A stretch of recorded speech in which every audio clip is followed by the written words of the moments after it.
All right, ladies and gentlemen, it seems like there has been a slight hiccup in your quest. So let's see if we can do a little bit of work and get you back on track.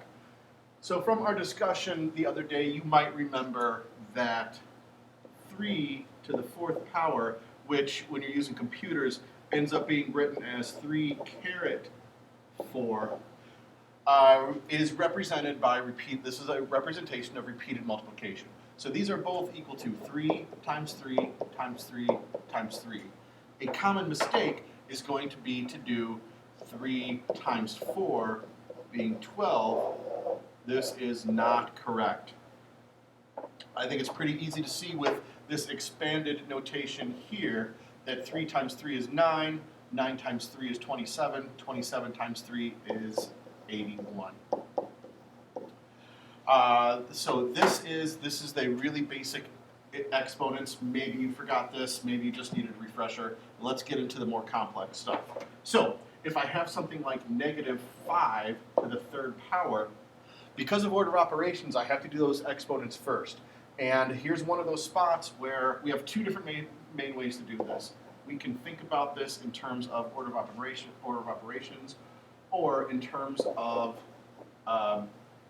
order of operations, or this could also be in terms of the negative sign. So, in terms of order of operations, I have to do exponents before I do the multiplication, and really there is a hidden times negative 1 that's being multiplied by 5. So what we really have here is 5 times 5 times 5, that's being the 5 to the third, and then I'm multiplying that by a negative 1.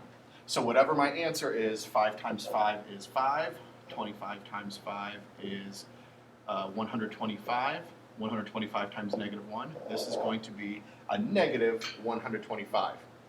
The other way to think about this is an opposite sign. So what I really truly have here is the opposite of 5 to the third. So 5 to the third is going to be 5 times 5 times 5. That's going to be 125.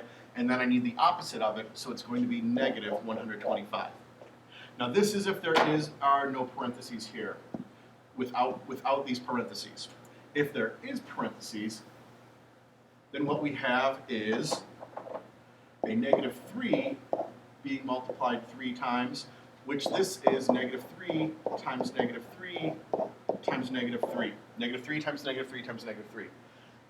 Negative times a negative is a positive. Positive times a negative is a negative.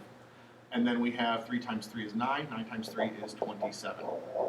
An interesting thing to note here is if you have an odd exponent and your base is odd, your answer will be odd. If you have an even exponent and your base is even, you will have an even answer.